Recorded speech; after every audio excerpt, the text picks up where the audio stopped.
ちょっと行ってみるよなんてね。 L'épilogue a commencé et l'année est terminée. Mais alors qu'il est temps de faire nos adieux à certains, les choses semblent continuer. Et un nouvel ennemi s'annonce avec une silhouette étrangement familière. La cérémonie des remises de diplômes, la préparation de My Hero Academia Shippuden, un nouveau personnage mystérieux on théorise, la suite pour la famille Todoroki, on parle de tout ça.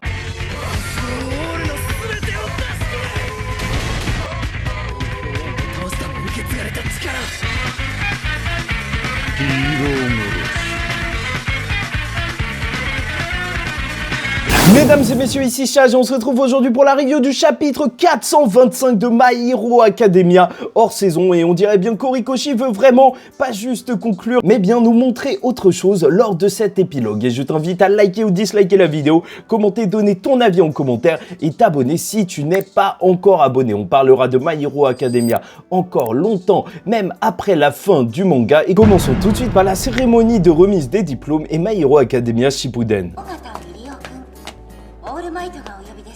Puisqu'on va retrouver Sun Eater, Tamaki timide lorsqu'il reçoit son diplôme, mais Nejire lorsqu'elle s'en va, oui, tous les mecs vont pleurer. Les charros de ce lycée abusent. Et ça n'a absolument aucun sens, mais le DJ présente Mike est ici, même si c'est un peu en retard étant donné que la guerre a eu lieu. Il n'y a pas de cerisier en fleurs, mais la musique est là. Et surtout, ils sont reconnaissants envers Mirio, car c'est bien lui qui les a protégés après s'être battu face à Shigaraki. Et le principal apprendra qu'il a géré l'aide des différents pays, il les a appelés à gérer les coûts de reconstruction, les budgets, gérer l'assistance, les soins médicaux. Il a tout fait, et il a géré même la moralité depuis bien longtemps des héros, et ce qui se passe au-delà des combats a toujours été aussi son sujet. Et tant mieux parce que c'est peut-être un des personnages les plus intelligents de My Hero Academia grâce à son alter. Souris présidente! On va retrouver un peu la seconde B, mais surtout le discours de Mirio. Sûrement le major de promo, celui qui a tout déchiré, le prochain héros prometteur. Ils se sont battus à fond, mais ils n'ont rien gagné, et ça c'est intéressant car le but d'un héros est de partir d'une mauvaise situation et de revenir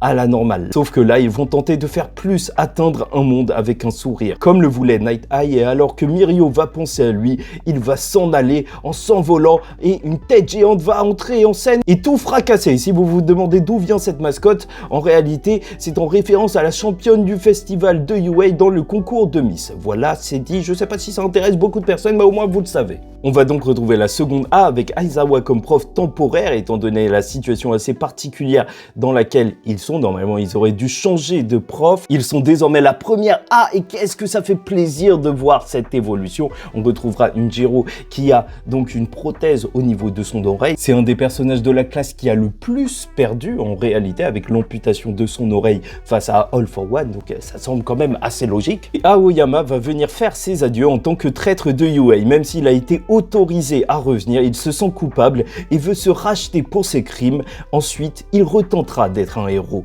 Et là, il va tirer des rayons laser de joie dans tous les sens. Parce que bien entendu, si la foi en l'avenir, c'est grâce à ses camarades et à Aizawa, son sensei, et c'est Shinzo qui va arriver afin de le remplacer dans la classe. Et oui, une grande fête de départ aura lieu, et avec tous les lasers qui sont tirés, alors Toru va être visible aux yeux de ses camarades. Et heureusement, merci Aizawa, il va arrêter Mineta alors qu'il commençait à nous faire des commentaires. Il disait, waouh, je savais pas qu'il y avait une divinité comme ça dans la classe, et on ne sait pas s'il allait encore partir sur des remarques énormément salaces, mais ça fait plaisir que le sensei l'ait arrêté. Et c'est là que ça devient extrêmement intéressant pour un possible My Hero Academia Shippuden, un spin-off, puisqu'on va voir une élève de terminale, Fuwa, qui va venir et expliquer être une ancienne élève d'Aizawa, mais surtout que les élèves vont aider à reconstruire le pays et voyager pour aider les autres pays qui sont en proie à l'attaque de vilains. Car bien sûr, All for One avait appelé tous ses amis à travers le monde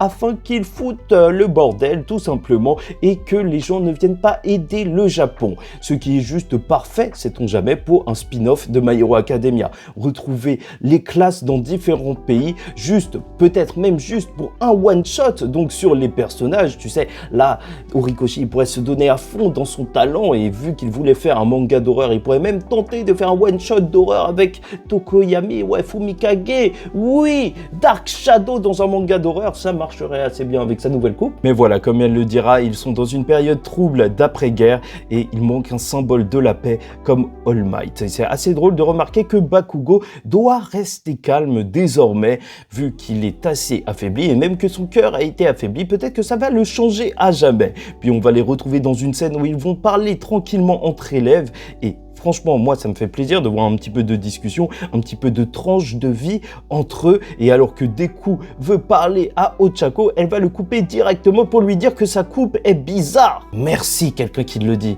Parce que c'est flippant de voir la tête de Deku comme ça, mais c'est bien dû à ses blessures, sûrement à l'hôpital, qu'on lui a rasé donc ce bout de la tête, et ça va repousser bien heureusement, parce qu'il a vraiment une tête bizarre là. Mais bon, personnellement, j'ai déjà très hâte de voir leur discussion, étant donné que avant la guerre, ils en avaient eu une, et qu'ils ont échoué à remplir ce qu'ils voulaient faire, donc sauver les vilains. Deku va demander si Shoto viendra à la fête d'Aoyama, et lui est partant tant que ce n'est pas aujourd'hui, car il a autre chose à faire. On va donc le voir avec un regard déterminé. Voilà, il devra gérer quelque chose d'assez gros. Et justement, venons-en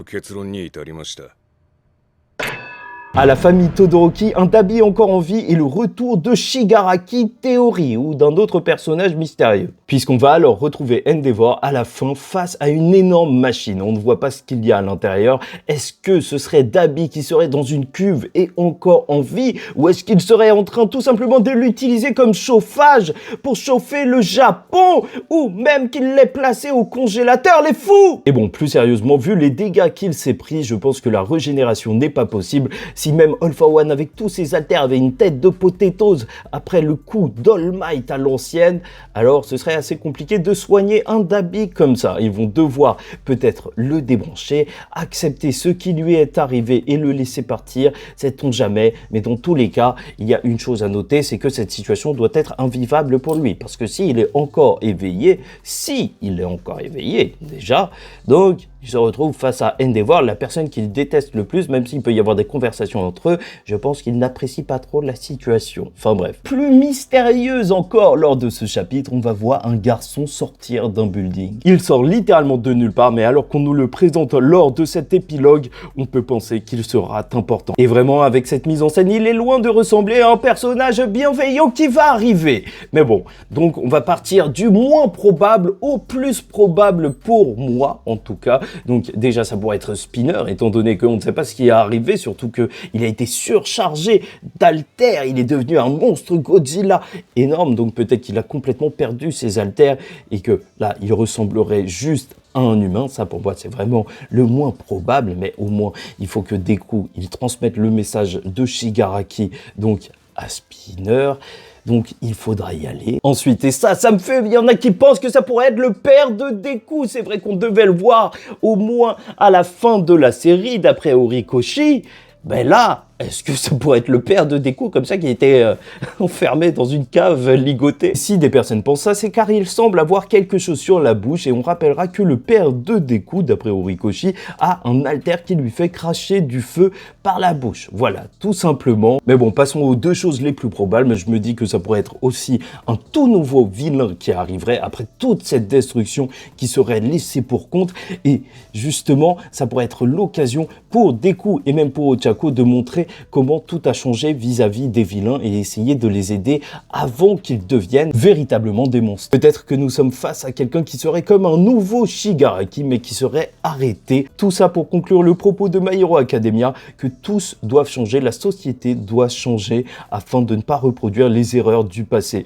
Et le plus probable selon moi, même si ça semble extrêmement étrange, c'est que quand on regarde bien, ses pieds ressemblent, son pantalon ressemble à Shigaraki. Même la première chose qu'on verra lui, donc une main posée sur un mur, ça nous fait penser à lui en termes de mise en scène. Enfin, je vous dis Shigaraki, mais quand on regarde avec ses cheveux noirs comme ça, on dirait surtout Tenko Shimura, donc celui qui était là avant que All For One lui donne un alter et qu'il se transforme en Shigaraki, tout simplement. Après, à partir de là, on peut se poser beaucoup de questions. Est-ce qu'il a été cloné par All For One? Une dernière possibilité que All For One aurait au cas où tout ça tournerait mal. En plus, on le voit sortir d'une maison, donc c'est tout à fait logique qu'un genre de Shigaraki sortirait de là, étant donné qu'il a été traumatisé par ça, entre guillemets, sa maison d'enfance. Mais ce à quoi je pense le plus, et je vous en avais parlé lors des dernières reviews, c'est qu'on nous a expliqué que l'alter de destruction de Shigaraki était en réalité la moitié, entre guillemets, de l'alter